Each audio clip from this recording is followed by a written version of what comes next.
Bonjour à toutes et à tous, et bienvenue dans notre émission En développement, consacrée aux questions de création et de professionnalisation pour les aspirants scénaristes et les scénaristes émergents.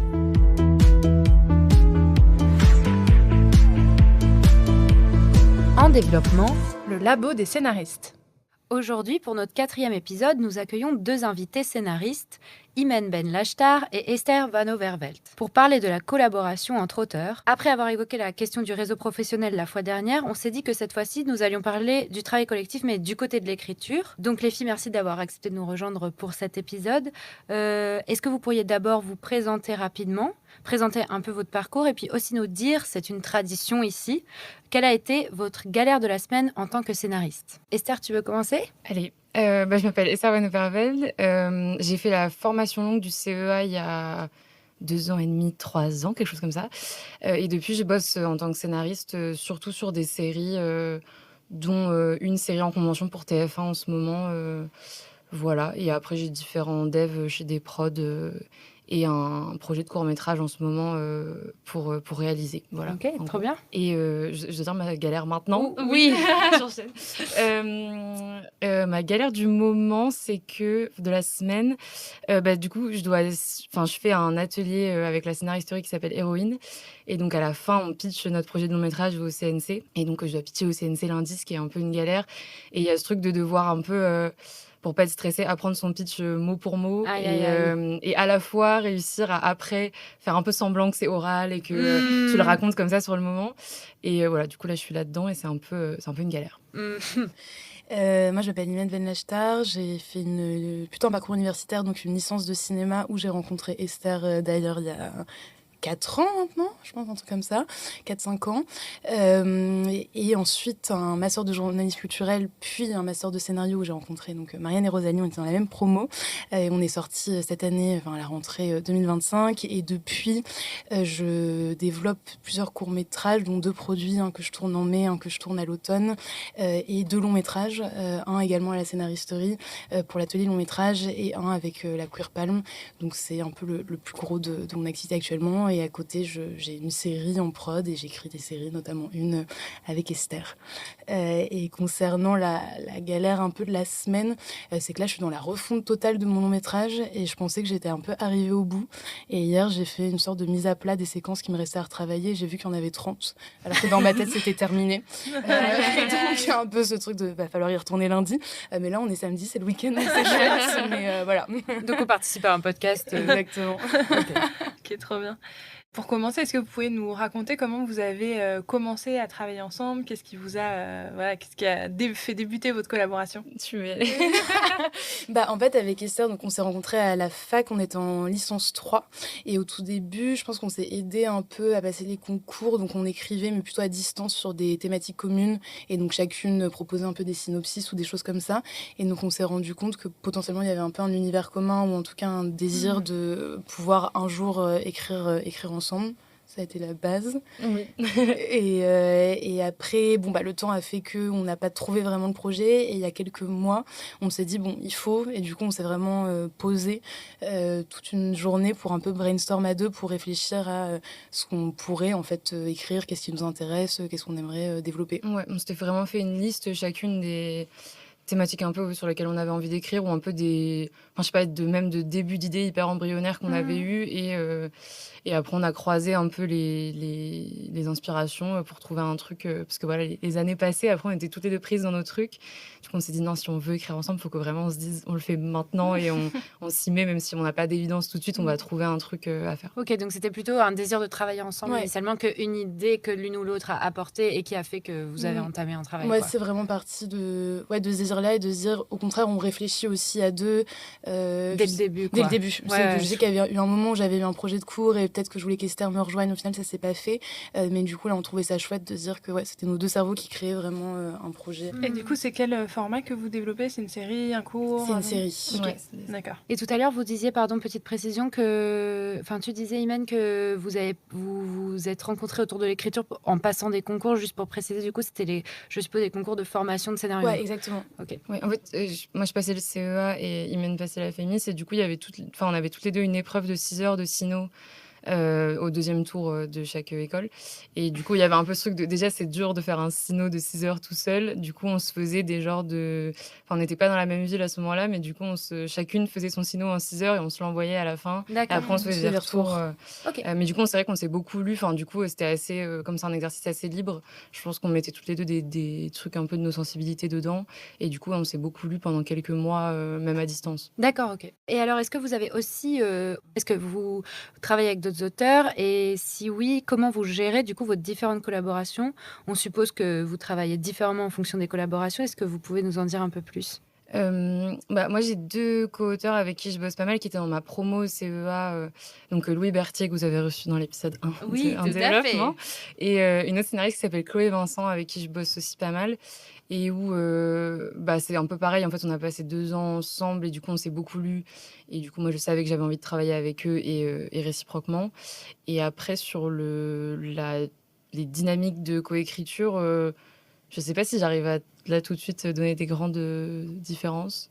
On te laisse un peu de temps pour Ouais. réfléchir.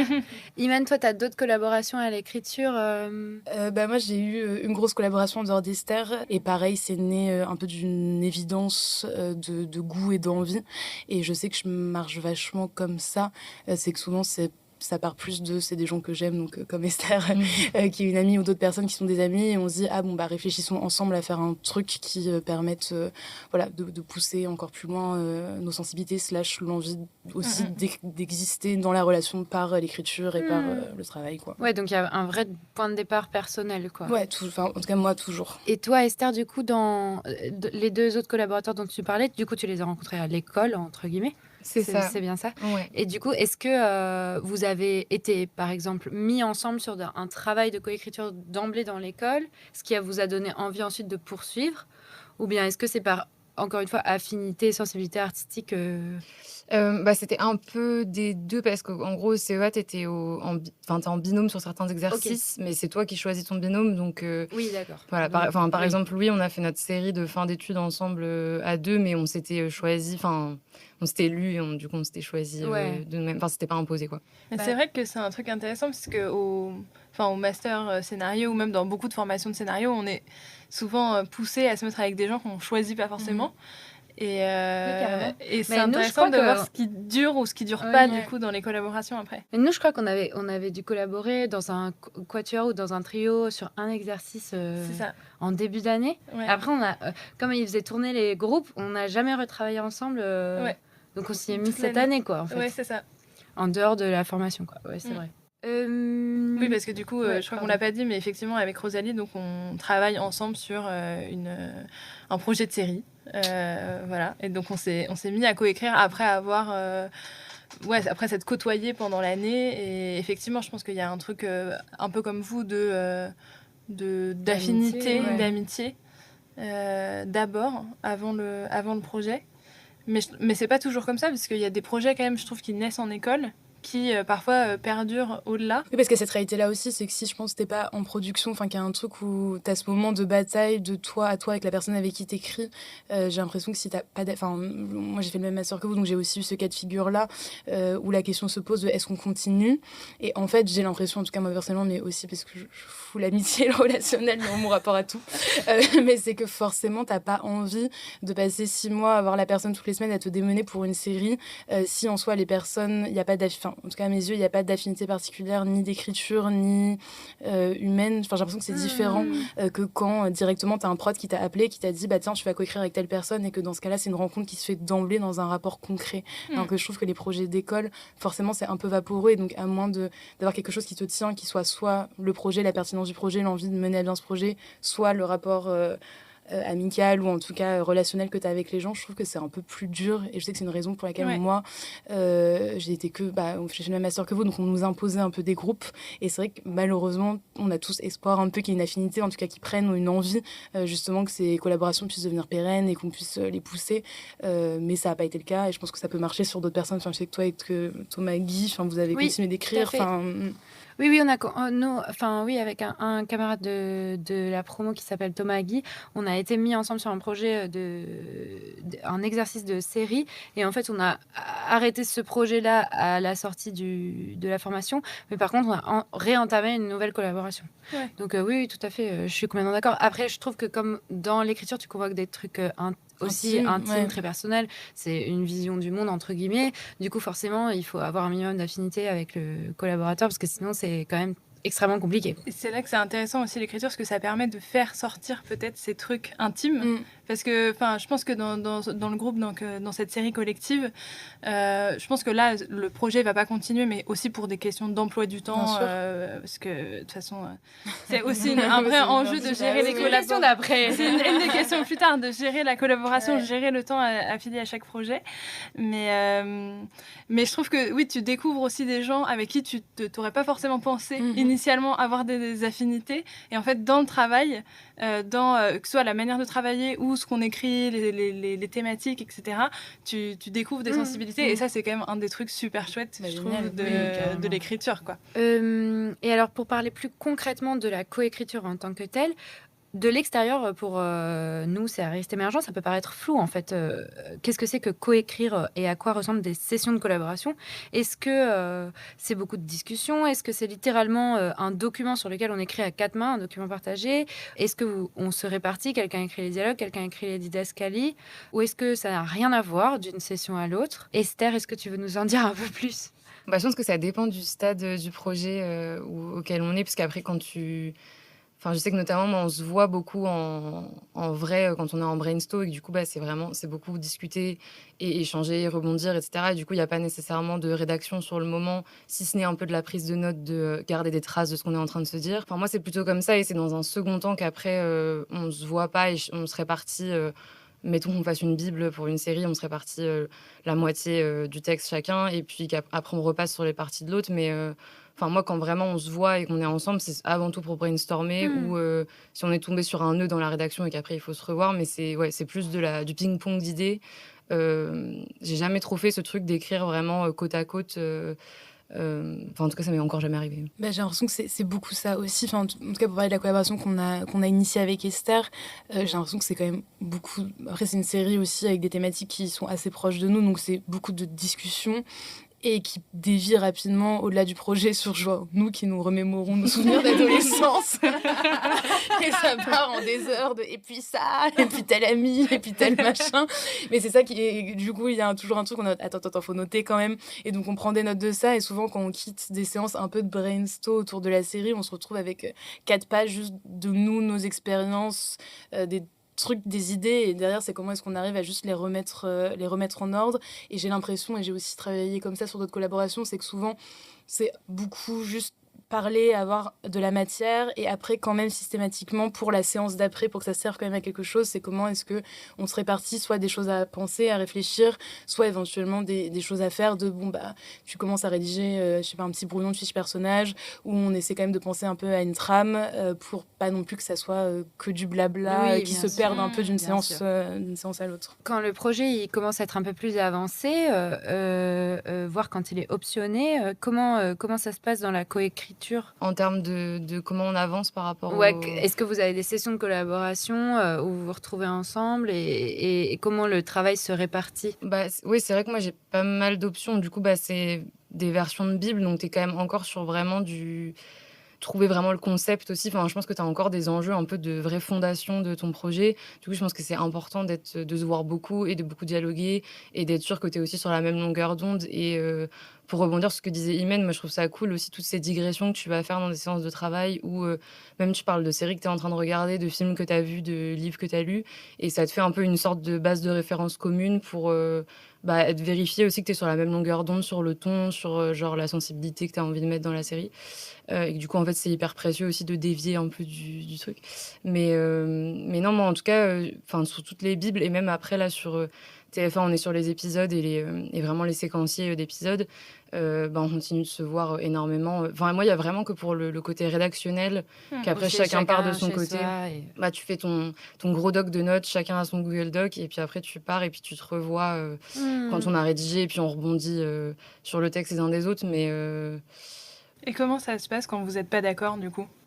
Sur cette série TF1, l'avantage, c'est qu'on est 3 et en fait, c'est plutôt cool parce que donc il y a Louis Berthier, dont je vous parlais et Jérémy Marcus qui est un auteur, plus expérimenté, qui est avec nous sur la série et en fait, être 3, c'est cool parce que tu peux pas, il y en a forcément un qui va trancher donc Ouais. du coup, il y a ce confort-là aussi et après quand tu es 2, c'est vrai que c'est un truc à manœuvrer. Moi, je suis jamais tombée sur des impasses totales, je pense que des fois, faut être bon joueur et aussi dire, «Ton idée est meilleure, allons-y».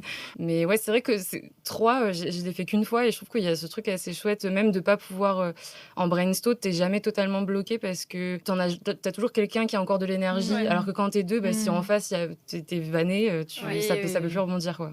Et c'est vrai qu'il y a beaucoup de gens qui disent, par rapport à ce truc du choix, de pas être d'accord, etc., des gens qui disent si l'un n'est pas convaincu, l'autre n'est pas convaincu, il faut trouver la troisième idée. Oui. Mais de mon expérience, il y a aussi des fois où on cède.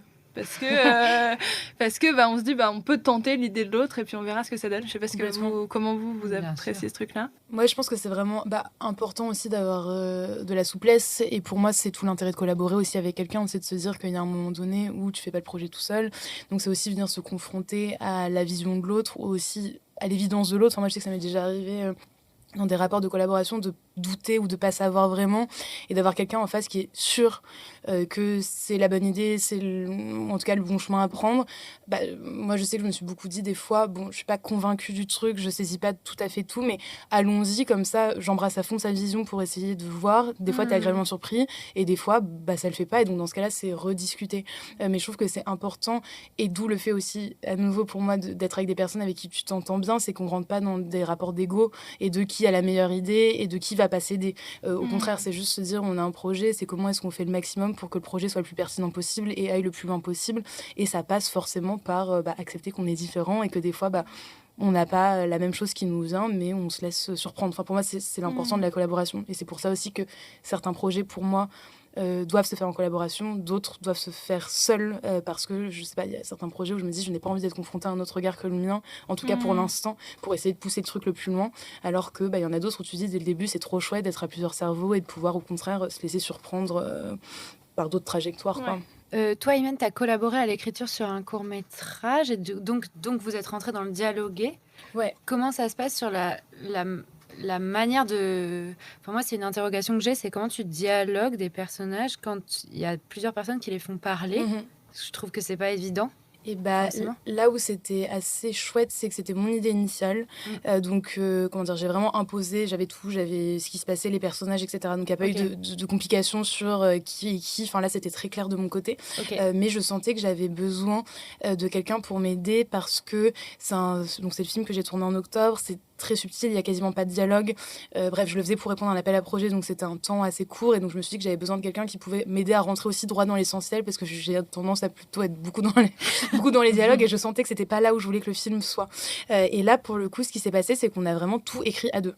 On était chacune sur un Google Doc sur nos ordis, on parlait en même temps. Et donc, le scénario, c'est entièrement écrit à deux mains. Et donc, on se disait, donc c'est une mère et une fille. Et donc, des fois, on disait, toi, fais la mère, moi, je fais la fille. Et on se parlait pour voir un peu comment est-ce que ça sonnait le mieux. Ah non, ça sonne pas juste. Attends, je le réécris. Et donc, c'était vraiment, pour le coup, une collaboration à 4 mains pures. Je pense qu'on l'a écrit sur 3 jours, 2-3 jours, mais entièrement à deux. Il n'y a pas eu de phase d'écriture chacune de notre côté. Oui, d'accord. Donc, tes personnages étaient quand même suffisamment définis en amont pour que dans les dialogues, la construction des personnages à travers les dialogues soit claire. Oui, claire et coule un peu de source. Enfin, du coup, il y avait pas un peu... Enfin, je pense qu'on avait quitté cette phase de réflexion de mais comment est-ce qu'elle parle et qui elle est. Enfin, c'est que d'un coup, on avait l'histoire, on savait où on voulait aller. Je pense que les personnages étaient très caractérisés. Donc, ça a permis de pouvoir se lancer direct dans les dialogues. Et c'est quelque chose que j'avais déjà fait aussi avant avec une autre amie qui est comédienne aussi. Donc, forcément, et moi, j'ai fait beaucoup de théâtre, donc forcément, c'est un autre rapport, je pense, au dialogue. Et je trouve ça intéressant de directement le mettre en jeu. Et donc, c'est aussi la force d'avoir une autre personne en face. C'est que si tu as 2-3 personnages, d'un coup, tu testes les trucs, tu les as à l'oral, tu vois si ça marche. Puis d'avoir une autre oreille aussi, des fois, sur ces dialogues, je trouve ça très précieux, quoi. Donc, ça devient presque du jeu, quoi. Ouais, complètement. On jouait en l'écrivant et tu te dis, attends, mais personne dirait ça dans la vraie vie. Et du coup, tu y retournes. Enfin, ouais, c'est vraiment l'intérêt. Alors, est-ce que ça vous est arrivé de rejoindre un projet qui était déjà écrit par quelqu'un, enfin, du moins, déjà entamé par quelqu'un? Ouais, moi, j'ai rejoint donc Chloé Vincent, dont je vous parlais, qui avait optionné, avait fait une première version de Bible avec du coup une boîte de prod qui s'appelle la Honda. et qui, en fait, elle avait un peu tous ses personnages, la reine et tout et ça, elle cherchait, un peu la bonne intrigue pour entrer dans la série et à force d'en parler, on en parlait même juste, sans que moi je sois du tout sur le projet, mais juste en tant qu'amis aussi, qui sont toutes les 2 scénaristes et qui discutent.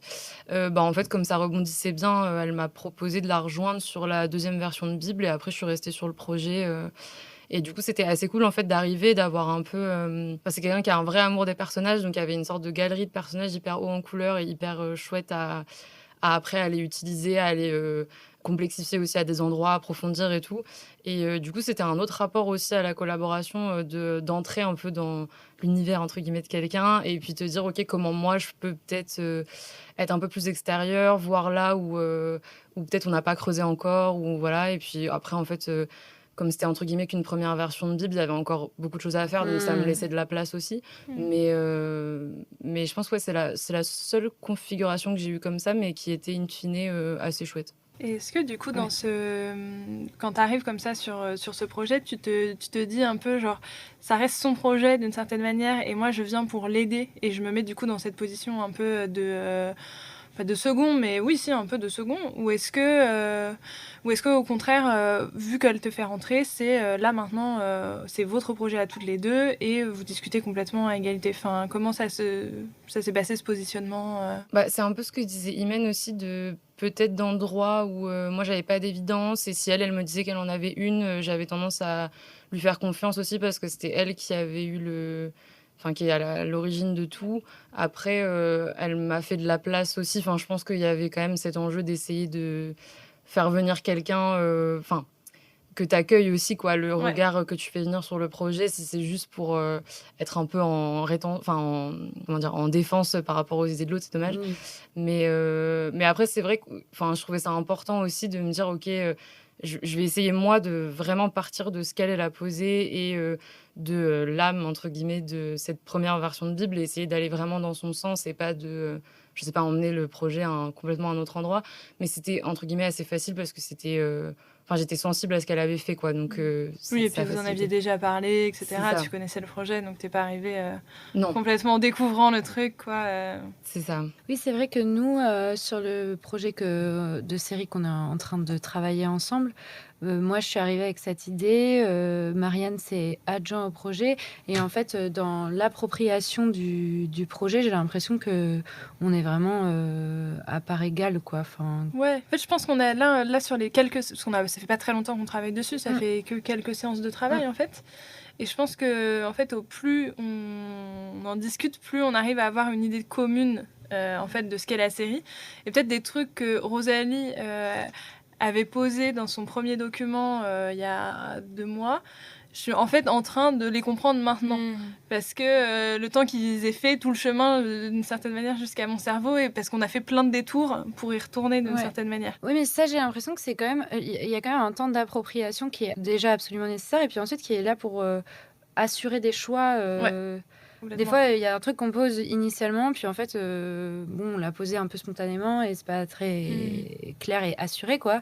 Et quand une personne arrive et puis questionne le truc, ça permet ensuite, si on revient dessus, que ce soit vraiment assis de manière Ouais. définitive. Et ça, je Ouais, trouve c'est que ça. c'est hyper agréable dans le travail de collaboration, justement. C'est que quand tu es seul face à ton scénario, ce chemin-là, faut réussir à le faire tout seul pour asseoir les choses qui ont été posées et que dans la collaboration, au contraire, c'est quelqu'un d'autre qui vient t'aider à avoir cette réflexion. C'est un peu un truc maïotique aussi, mais ça, je trouve ça agréable, quoi, dans la collaboration. Et puis je trouve que ça te permet de te rendre compte, quand l'autre vient taper à des endroits, de voir là où toi, en fait, tu te rends compte que c'est vraiment important pour toi et Ouais, que cette c'est brique-là, vrai. on peut pas la bouger. Et d'autres endroits où tu dis, bah oui, en Oui, je peux effet, céder, ça, ouais. Ouais, ça nous a un peu arrivé la dernière fois où on avait remis en question un peu notre duo de personnages pour le remplacer par un autre duo de personnages. Et puis un peu chacune de notre côté, parce qu'on s'était dit pour la construction de la série et tout, que ça pouvait être intéressant et tout.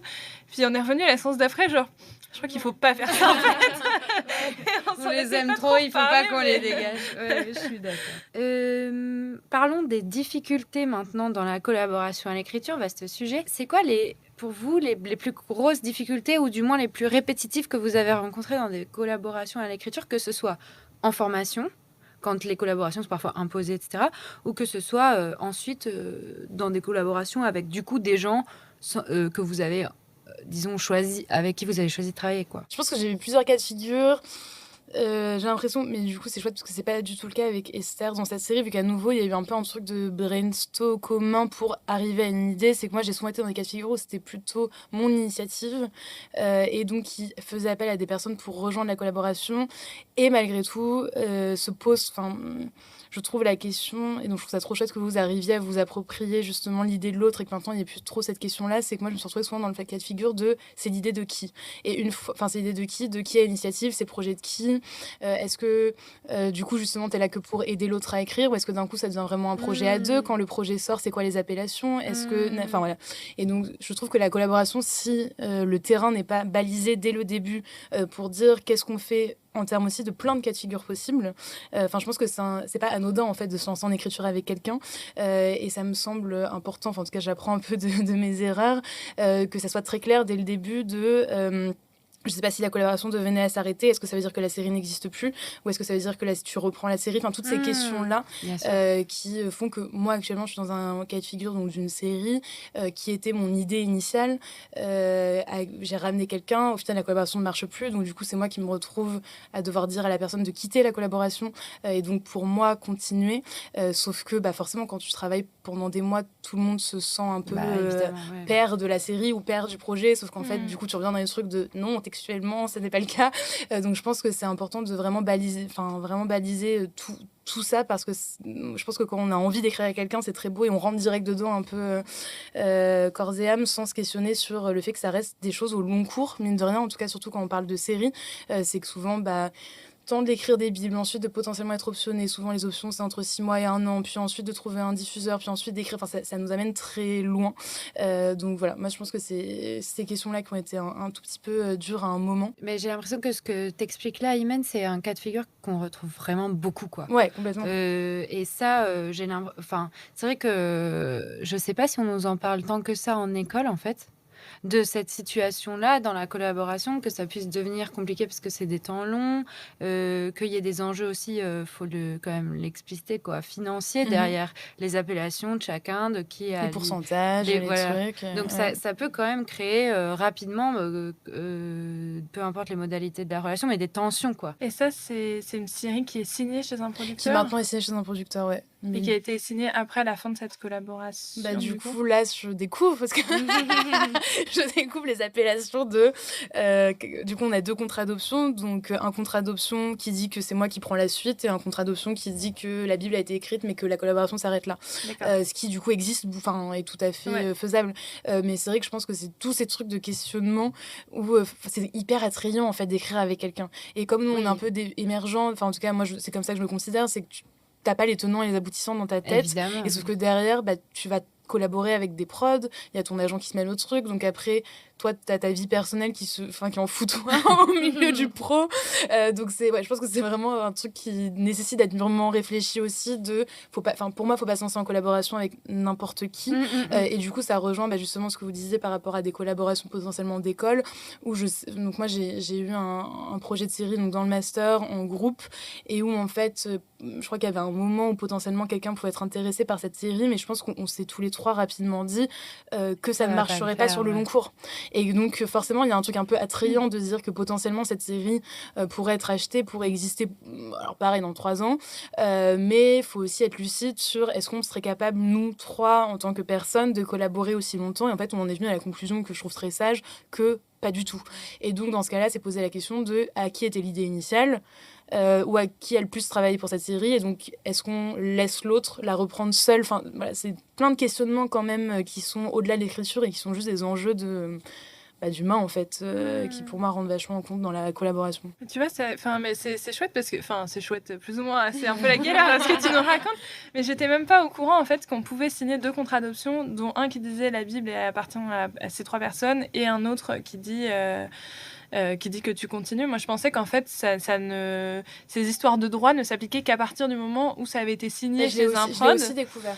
Et que du coup, t'étais un peu foutu, quoi. Si t'avais pas encore été signé, que ton projet que t'avais développé à 3, jamais tu pourrais le signer là, parce que. Ouais, non. Du coup, c'est quand même. Je trouve ça hyper important. Enfin, moi, c'est cool. Carrément, en fait, la grave. personne a travaillé sur la Bible, ça n'aurait aucun sens que du coup, je sois la seule à toucher l'argent, à être mentionnée ou que sais-je. Enfin, en tout cas, c'est possible et censé, quoi. Oui, et ça n'existe, même si le travail a été fait avant qu'un prod arrive. Ouais, donc ça, c'est chouette. Moi, j'ai une expérience aussi je sais pas comment dire, d'arrêt de projet. On voulait tenter une collaboration sur un projet avec un camarade de la promo. Et puis, en fait, c'était son projet à lui, dans lequel moi, j'avais glissé une idée qui avait permis au projet de se développer ensuite, mais peu importe. Et puis, on s'est dit, tentons de coécrire. Et en fait, on a fait, je pense, 2 sessions d'écriture. Après, moi, j'ai proposé une version du projet qui était radicalement différente de ce que l'auteur avait proposé jusque-là, mais parce que justement, il était question de voir à quel point il y aurait de la souplesse, une envie d'aller dans telle ou telle direction, etc. Donc, c'était un peu pour tester les choses. Et en fait, on s'est retrouvés ensuite. Et puis, le collaborateur, il a eu l'honnêteté de me dire, en fait, c'est pas du tout la direction que je vois. Et ça lui a aussi permis d'identifier qu'il y avait un élément essentiel dans la série qui portait vraiment la série, dont il voulait en fait absolument pas parler. Et du coup, il était en mode, ne continuons pas. Mais c'est vrai que, ne continuons pas à collaborer si c'est pour aller dans des directions comme ça. Et moi, j'étais franchement hyper contente que ce soit aussi clair que ça et que des deux côtés, il y ait la transparence et l'honnêteté nécessaires pour arrêter plutôt que de s'engager dans un processus long, comme je disais, qui risquait de toute façon pas fonctionner puisqu'on était en désaccord en fait. Donc, mais j'ai l'impression que ça, le fait de grandir dans le secteur, ça permet aussi d'arriver à ce genre de positionnement où tu sais que c'est du pro, d'écarter la question perso, tu sais que c'est du pro, que c'est pour un projet du moins, et que du coup, on peut être dans un rapport de transparence, on s'arrête, on continue, moi, je trouve que dans la collaboration, c'est aussi possible de ne pas collaborer quand mais on nous le dit pas trop en école. En fait, comment tu fais pour arrêter la collaboration quand tu vois que en fait, ça va juste abîmer et le projet et te prendre du temps. Complètement. Et puis surtout, j'ai l'impression qu'en sortant d'école, on nous pousse quand même à être vachement à l'initiative de projet et à faire des choses. Et donc, je pense que naïvement, ça te donne un peu l'envie de te jeter dans n'importe quel projet juste pour avoir des trucs à montrer et des choses qui existent. Sauf qu'en fait, des fois, ça peut être juste une perte de temps. Et du coup, je pense que l'honnêteté est très bien dans ces cas-là parce que sinon, c'est que je pense que vous allez parler après du temps alloué justement, comment on gère un planning commun. Mais du coup, j'ai l'impression que si on n'est pas investi à fond là-dedans, ça fait qu'on aura toujours une bonne excuse et que derrière, je trouve que ça tue à la fois le projet, à la fois la relation avec les autres. Donc autant faire preuve, mais en effet, on nous apprend pas. Donc t'apprends, sur le tas, mais à faire preuve, juste d'honnêteté, mais aussi de soi à soi. Je sais que moi, j'ai tendance à vouloir dire oui à tout, être c'est super, c'est génial, je suis capable de faire plein de trucs. Prenons tous les projets. L'enthousiasme, mais c'est cool aussi. Qui est hyper important. Mais derrière, il y a aussi le concret de la vie qui fait que tu ne peux pas tout faire. Et donc, c'est comment est-ce que tu essaies aussi d'être honnête avec toi-même de ça, non. Toi, Esther, du coup, c'est quoi tu dirais les difficultés, disons, répétées que tu as retrouvées dans les collaborations à l'écriture Est-ce qu'il y en a eu Ouais, non. C'est trop bien tout le temps. Non, spontanément, ce à quoi je pensais, c'est quand tu es en début de collaborer, que tu n'as encore jamais collaboré avec la personne et que... je sais que moi, souvent, c'est quand même des gens que tu estimes assez intellectuellement. Donc, du coup, tu as envie de faire bonne impression, de donner que des bonnes idées et tout. Alors qu'en fait, notamment quand tu brainstormes et que tu tombes sur des nœuds, je pense que c'est hyper important des fois de balancer un peu tout ce qui te passe par la tête, y compris les idées où toi-même, tu sais que c'est pas ça qu'on va faire. Mais en fait, ça fait partie du chemin de pensée de dire... viens, on imagine, c'est pas ça qu'il faut faire, mais viens, on imagine, si on passe par là, qu'est-ce que ça peut donner. Et en fait, de trouver cette liberté-là et de sortir un peu d'une position de réserve et de ok, je vais vraiment parler que quand je suis absolument sûre de ce que je veux dire. Enfin, en fait, c'est pas une position qui est viable quand tu veux vraiment faire avancer un projet. Et je trouve que tu mets un peu du temps, quoi, à sortir de ta pudeur ou de ton envie de toujours faire bonne impression. Et c'est comme si, dans ce que tu dis, j'ai l'impression que c'est comme s'il fallait évacuer des pistes, quoi. Donc il fallait balancer aussi les... C'était pas, dans un précédent épisode qu'on nous disait il faut accepter d'écrire un truc absolument nul quand on est bloqué à l'écriture. Grave. Genre la version la pire que tu puisses écrire de ton histoire, et juste pour évacuer les trucs, quoi. Et puis même, je trouve que des fois, c'est en parlant d'une solution que tu sais que c'est vraiment pas ça qu'il faut faire, que des fois, dedans, tu te dis « Ah ouais, mais en fait, c'est intéressant parce qu'il y a quand même ça auquel on n'avait jamais pensé. Et si... » Enfin, en fait, tu tires des fils et puis au bout d'un moment, des fois, tu trouves des trucs quand même au bout, même si c'est pas exactement le chemin que tu vas prendre. Et du coup, en fait, c'est hyper important, quoi, d'avoir des mauvaises idées et de parler de ces mauvaises idées. Ouais, donc il y a un truc quand même de prise de confiance avec l'autre dans la collaboration pour pouvoir justement balancer ses pires idées des fois. Oui, c'est ça. Et de, comme disait Imen, de sortir d'un rapport d'ego aussi, de se dire on est... on cherche ensemble et on n'est pas là pour briller ou pour toujours être intelligent. T'es au service du projet, c'est pas grave si même tu dis un truc qui te paraît bien, l'autre il te dit franchement pour cette raison c'est éclaté. Je dis oui, c'est important, je pense. Oui, bien sûr. Alors du coup, on dit depuis tout à l'heure qu'on va parler de planification. Parlons de planification. Quand on commence à avancer dans le métier et qu'on multiplie les projets, il y a quand même un enjeu qui est la gestion du temps. Vous, comment vous faites est-ce que vous avez des méthodes pour avancer concrètement sur vos collaborations à l'écriture, sur vos projets de série avec les autres, etc.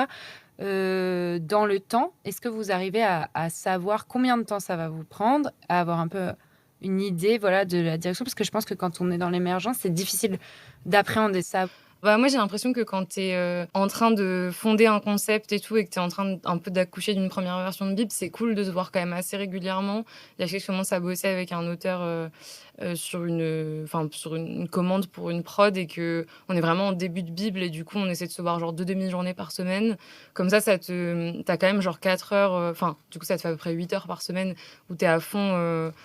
en train de te poser des questions et en même temps ça te laisse des jours off où tu peux sédimenter, où tu peux te dire ok en fait ce qu'on s'est dit hier c'est pas ça qu'il faut faire, etc. Mais où tu gardes quand même un truc assez dense quoi dans l'échange. Mais ouais, moi je saurais pas donner je pense que ça dépend vachement des projets. En tout cas, moi j'ai l'impression qu'en début d'écriture c'est cool d'avoir quand même quelque chose où tu te vois beaucoup et tu bats beaucoup le faire tant qu'il est chaud jusqu'à ce que tu accouches un premier doc qui te convainc. Et toi, Imen, comment gères-tu les différents projets avec les différentes collaborations? Moi, je pense que je suis pas tout à fait dans le même cas de figure qu'Esther, dans le sens où je pense que j'ai plus de projets perso que de projets en collaboration. Et j'ai plus de projets perso qui, pour l'instant, sont à l'étape, du coup, d'être en résidence, d'être en pourparlers avec des prods, que de projets qui sont déjà avec des prods et qui, du coup, nécessitent forcément, je suppose, où t'as des deadlines, en fait. Donc, je pense que c'est pas le même rapport au travail quand t'as des gens derrière qui attendent coûte que coûte ta Bible à telle date que quand t'es un peu en freestyle tout seul chez toi. Et donc, ce qui fait que ça dépend forcément des périodes. Moi, j'avoue que le projet de série qu'on a avec Esther, je l'aime beaucoup. Donc, il y a un truc où t'as envie d'y aller. L'autre projet de série, c'est pareil. Mais moi, personnellement, actuellement, j'ai encore l'impression de beaucoup plus prioriser mes projets personnels qui, du coup, sont peut-être ce qui me tient le plus, ou en tout cas me met le plus dans mon quotidien. Et donc, ce qui fait que parfois, c'est dur aussi de trouver de l'espace pour l'autre. Et je sais que moi, je suis quelqu'un qui... J'aime bien bouger aussi, aller ailleurs, en fait, pour écrire. Donc, forcément, c'est quand tu bouges ailleurs, comment tu fais rentrer la collaboration, le fait de voir la personne dans ton quotidien. Voilà, moi, c'est un peu encore un questionnement qui... je sais pas, c'est encore en fondation, on va dire, pour justement trouver un équilibre là-dedans. Mais ce que j'essaie de faire, c'est quand même de justement... En tout cas, on l'a fait avec Esther un moment, de planifier vachement en avance aussi les jours où on se voyait pour les bloquer. Tu sais que c'est ça, tu sais que tu as un rendu à ce moment-là et donc se dire que ça ne va pas bouger. Alors que quand tu travailles de toi à toi, tu peux dire freestyle, finalement aujourd'hui, je vais prendre un café. Demain, je vais au café avec Rosalie, tu peux bouger le truc, quoi. Alors que quand il y a quelqu'un, je pense que c'est hyper important de garder justement cette fiabilité, de se dire c'est maintenant, j'y vais. Et je trouve que ça aide aussi vachement, je trouve que ça aide à rendre aussi le travail hyper concret, à moins avoir l'impression de se débattre solo avec ses histoires sans savoir concrètement pour qui, pourquoi, voilà. Mais c'est vrai qu'on l'a pas dit peut-être assez, que la collaboration, c'est quand même un truc qui peut être tellement soulageant. En fait, oui, c'est vraiment, 1000%, c'est tellement, bien sûr. c'est super de travailler avec les gens parce que déjà, t'es pas seule avec tes idées. Effectivement, comme tu dis, t'as quelqu'un à qui rendre des comptes d'une certaine manière, enfin, à qui tu dois de travailler et donc qui te pousse à avancer en permanence. Donc c'est vrai que enfin, sachant qu'en plus, on n'arrête pas de dire que c'est un métier assez solitaire quand même d'être scénariste, la collaboration, c'est vraiment une des manières de rompre ce truc-là, quoi. Carrément. Mais ceci dit, je pense que ce soit à deux ou tout seul, quand tu es dans la phase où tu n'as pas encore optionné ou que tu es vraiment dans tout ce début où en fait ça peut durer des années si tu... Voilà. Je pense que c'est cool de se mettre des deadlines et de se dire, même si peut-être finalement tu n'enverras jamais ton dossier, de se dire, viens, je sais pas, on tente le FAIA de fin janvier. Et puis peut-être qu'en fait, finalement, le dossier ne sera pas prêt, mais au moins, tu te mets des coups d'accélérateur. Et je sais que moi, je le fais aussi avec des copines qui ont des projets un peu... Et moi, je leur fous des deadlines. Je suis vraiment, on ouvre l'agenda. Parce qu'en fait, je trouve que c'est hyper dur, en fait, de s'auto... Oui, bien sûr, non, mais complètement. Foutre ce truc-là. Genre, on ouvre son agenda, OK, dans un mois, dans mon mail, j'ai ça. Et donc, pour justement, quand t'as pas de prod, ou je trouve que quand t'as un agent aussi, ça peut te permettre quand même de un peu mettre une deadline avec l'agent. Enfin, je trouve que globalement, c'est quand même important d'avoir des gens qui sont garants du fait que t'avances, parce que sinon... la procrastination est infinie. Oui, et puis tu peux te perdre dans les réécritures multiples. Ouais, aussi. C'est important globalement de confronter de toute façon rapidement son travail. Et donc c'est aussi ça qui est chouette, je trouve, quand on est en collaboration à l'écriture, c'est qu'on est d'emblée dans de la confrontation et dans le fait qu'on se cache pas aussi derrière son histoire, ou qu'on se cache pas derrière la peur que ça ne marche pas ou que ça n'intéresse pas. C'est que d'un coup, on sait que ça nous intéresse au moins à deux et qu'on va à fond dedans, quoi. Oui, moi aussi, je fais ça avec des amis, d'avoir de ce co-coacher. Ouais. Pour avoir des deadlines et tout. Et c'est vrai que ça fonctionne assez bien. Ouais, c'est assez chouette. Et toujours peut-être sur cette question de planification, est-ce que ça vous arrive, parce qu'on parlait de l'espace, de se retrouver, etc., est-ce que ça vous arrive de travailler en Zoom, à distance, travailler en distanciel avec vos co-auteurs? Ouais, nous, on l'a déjà fait une fois où vraiment on s'était dit... Enfin, on s'était dit, bon, si on attend le bon moment, d'avoir le temps et tout, non, bien, on est dispo là, même si on n'est pas dans la même ville, on se fait un Zoom. Et moi, ça m'arrive pas mal aussi... quand notamment sur notre série TF1 on habite vraiment tous dans des coins très très différents de Paris et tout, il y a un truc des fois qui est un peu soulageant mais bon, moi je trouve quand même que c'est plus dur de se concentrer en Zoom. Je trouve pas ça évident, mais il y a une question de praticité qui est quand même bien sûr. Moi j'ai l'impression que le Zoom ça dépend vraiment du stade d'avancement du projet. Enfin, je trouve que c'est beaucoup plus facile de faire un Zoom, je sais pas, de relecture de séquencier, ou même, ou de dialoguer, enfin, un stade assez avancé que quand vraiment on est dans le brainstorming et que faut rebondir, etc. Oui, c'est vrai que nous, on a fait un Zoom pour une séance de brainstorming. Après, ça nous a... Enfin, c'était riche, quoi, dans l'échange et tout.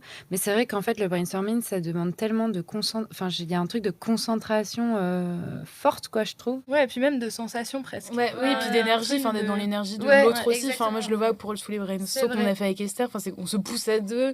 Et d'un coup, tu vois l'autre qui... Enfin, t'as une vivacité, en fait, que tu peux pas avoir via un Zoom où... Enfin, on se coupe vachement la parole, mais parce que juste, on a plein d'idées d'un coup qui émergent. Alors, je pense que la barrière du Zoom fait que c'est pas le même rapport. Même, puis quand tu te coupes la parole sur Zoom, c'est super chiant, parce que du coup, t'es là, genre, et tu regardes, qui reprend. Enfin, je suis d'accord. Et alors, on a parlé de la collaboration à l'écriture, mais est-ce que vous collaborez... Bon, on a commencé à amorcer cette question, mais est-ce que vous collaborez avec des auteurs pour d'autres choses que de l'écriture? On disait qu'on a des amis qui nous mettent des deadlines et que ça nous aide.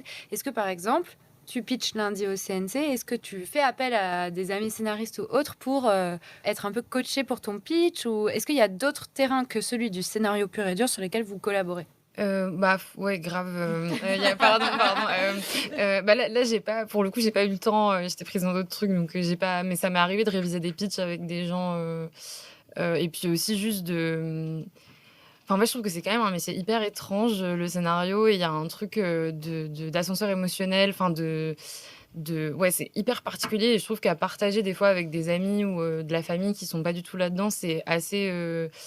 Enfin, tu retrouves pas vraiment le répondant peut-être que tu as en face, et du coup d'avoir aussi des gens qui font le même métier que toi, à qui tu peux raconter un peu précisément qu'est-ce qui t'arrive, quels sont les problèmes que tu rencontres dans ton taf en ce moment. Je trouve que c'est hyper précieux.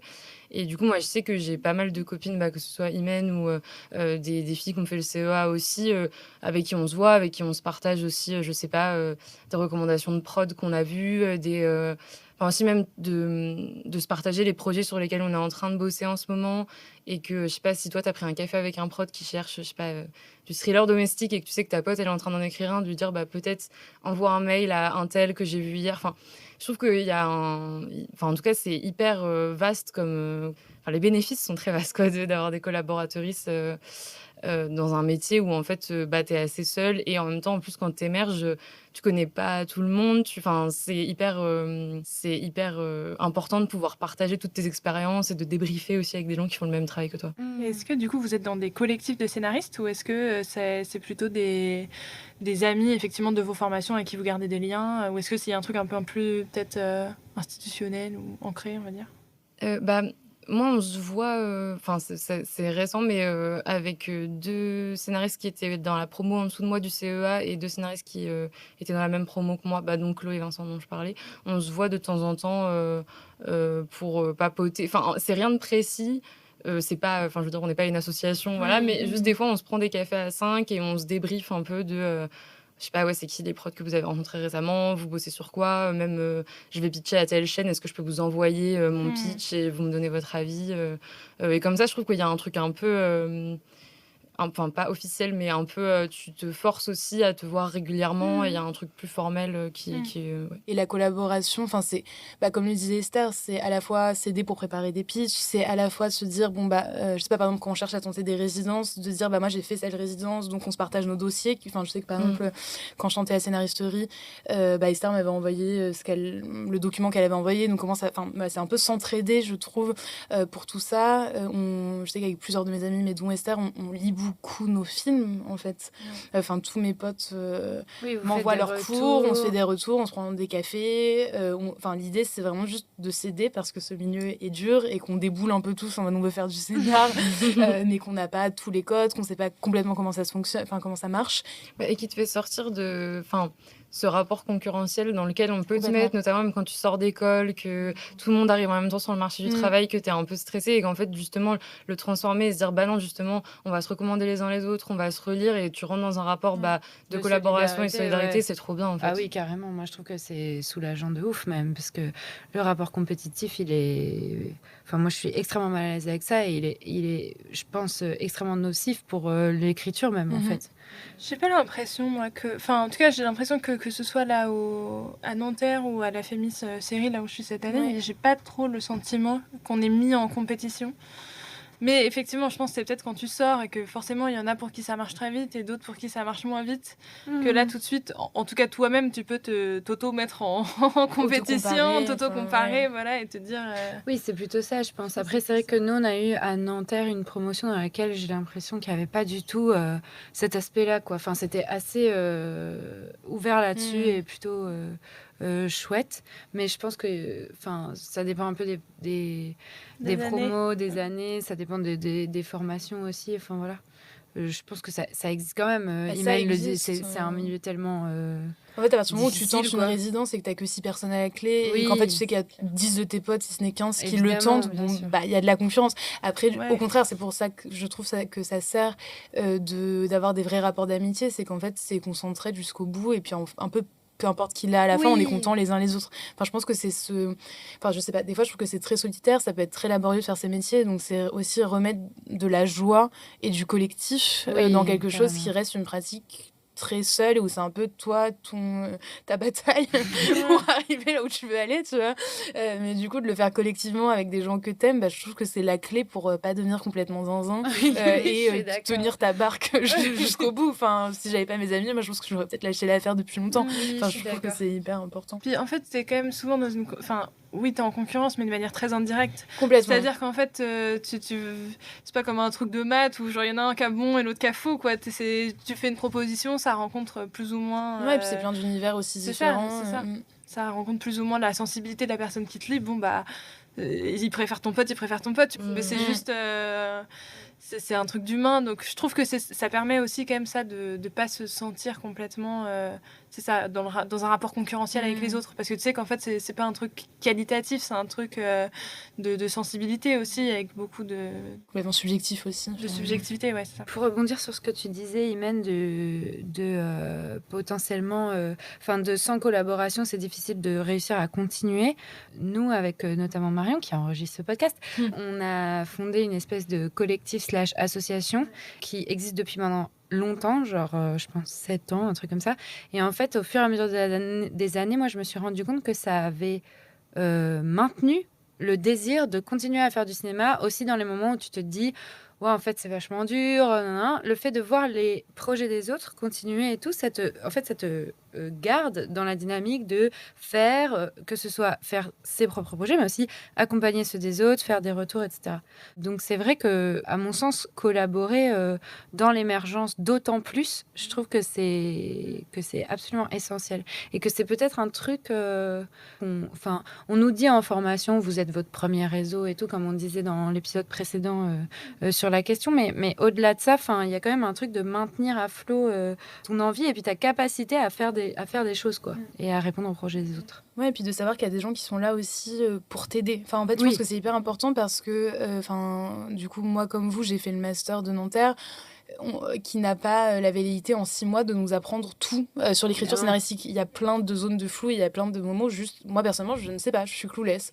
Et donc des fois, j'appelle Esther en mode, juste là, on me demande tel truc, je ne sais pas. En fait, vraiment, je ne sais pas. Et donc je trouve que d'avoir des personnes autour de toi avec qui tu peux être vulnérable et accepter que tu ne sais pas et que juste on est là pour s'aider concrètement parce qu'en fait, tout le monde a des parcours très différents. Donc Esther a fait le CEA, j'ai des copines qui n'ont pas fait d'études de cinéma, d'autres qui ont fait que la fac ou complètement d'autres parcours, et donc forcément on a chacune des forces à des endroits et des faiblesses à d'autres, et je trouve que cette entraide là et on revient aussi à l'honnêteté de pas tout, je pense que quand t'es émergente t'as envie de te dire je sais le faire et je peux le faire et ça va être super et je vais gérer le truc, mais en fait non, si on t'a jamais appris, ça vient pas du Saint-Esprit de savoir comment structurer une série, tu vois, des trucs comme ça où moi je ne sais pas. Il y a Esther, tu vois, et donc, je trouve ça hyper important de rester dans ce collectif, dans cette curiosité, dans ce truc d'entraide qui part de bons sentiments à la base et qui te permet à nouveau d'être vulnérable parce que c'est un métier qui est extrêmement vulnérable. Et c'est vrai que même sur un projet, collaborer sur un projet, je trouve que ce truc-là est vrai aussi sur un projet, ça t'aide à te débloquer et à maintenir le plaisir. Parce que il y a toujours un moment où en tout cas moi il y a toujours un moment où je n'en peux plus des projets sur lesquels je travaille. Et je trouve que, ne serait-ce que même quand tu collabores pas, quand tu coécris pas, mais juste d'en parler à des gens et qui réagissent et qui te donnent leurs impressions et tout, tout de suite tu ressors avec beaucoup plus d'énergie. L'impression d'avoir un petit bol d'air frais, quoi. Mais c'est déjà la fin de notre échange. L'heure est passée très vite, donc merci Imen et Esther d'avoir été avec nous pour échanger sur ce sujet de collaborer entre scénaristes. Pour terminer, après nous avoir partagé votre galère de la semaine en début d'épisode, est-ce qu'on pourrait finir sur une note un peu plus chouette avec votre joie scénaristique de la semaine? Imen ou Esther? Non, moi j'ai dit un truc qui n'est pas totalement du scénario, mais je prends 5 jours de vacances à la fin du mois. Non, super. Et je suis contente d'avoir réussi à... c'est que j'ai un peu un truc de... Même quand je prends des jours, je me dis non mais... Bon, si ça arrange tout le monde qu'on mette une visio ce jour-là, c'est pas grave, je peux prendre 1h30. Et là, je me suis dit non, là, je me mets rien, je prends 5 jours et c'est vraiment 5 jours où je coupe. Ce qui est, je trouve, difficile dans ce travail où tu peux le faire de n'importe où. À partir du moment où tu as ton ordi, tu peux. Donc voilà, c'était une petite victoire personnelle. Bravo à toi, c'est clair. Moi, c'est pas non plus scénaristique, c'est juste que, à nouveau, donc, je suis dans l'écriture de ce long et de mes 20 séquences que je procrastine un peu, mais qui fait que cette procrastination m'a amenée à reprendre un projet que j'avais abandonné depuis 4 ans. Et donc, d'être allée au bout de cette écriture-là cette semaine. Et donc, moi, je sais que j'ai vachement ce truc-là, c'est que j'ai une procrastination active. Pour pas culpabiliser. Procrastination carrément active. C'est que tous les vendredis, j'en peux plus du long, donc j'écrivais en cours. Histoire de quand même rester dans un truc. Du coup, voilà. Donc, cette semaine, j'ai le long, mes 20 séquences stagnent. Néanmoins, il y a un nouveau projet qui a émergé. Et c'est un peu comme ça, moi, que je fonctionne. Procrastination par le travail. Exactement. Qui fait que, ça reste assez joyeux, finalement. Trop bien. Trop bien. Et vous? Choix scénaristique de la semaine. Oula. Eh ben, on a bien avancé sur notre projet Ouais, de collaboration, en vrai. sur notre On a un peu série, ouais. débloqué des trucs et tout. Ouais. Moi, je me suis rendu compte que j'avais hyper besoin d'écrire en même temps, mais sur une espèce de tableau qu'il y a dans la salle où on travaille, où j'écris au feu très mal d'ailleurs. Mais on a débloqué plein de trucs. En vrai, c'était chouette. Comme c'est la fin de notre échange, je vous remercie, chers auditeurs, d'avoir écouté le 4e épisode d'En Développement, le labo des scénaristes. Merci à Marion Delaby pour l'enregistrement sonore et la post-production, à Valentin Tenaillon pour le jingle, à Emma Branjon pour notre charte graphique et à Félix Ferreira da Silva pour les photos. On vous dit à très vite pour notre prochain épisode. À bientôt! Si vous voulez rencontrer des collaborateurs et d'autres auteurs, on vous invite à prendre contact avec des associations et des collectifs de scénaristes. On vous recommande notamment Séquence 7 à Paris, la scénaristerie à Paris, évidemment l'association À l'Affût, à Paris et à Lille, Filles en Feu, notamment pour les autrices, à Lille, l'association des scénaristes de fiction du Nord, à Lille, l'association des scénaristes d'Occitanie, à Toulouse, l'association des auteuristes de Nouvelle-Aquitaine, à Bordeaux, l'association des scénaristes de la région Sud, l'association Saphir Grand Est et Courant Béton, une association bretonne. Vous retrouverez le nom de toutes ces associations en description et sur notre page Instagram. N'hésitez pas à nous suggérer d'autres organisations en commentaire afin d'enrichir cette liste et de partager les infos entre nous.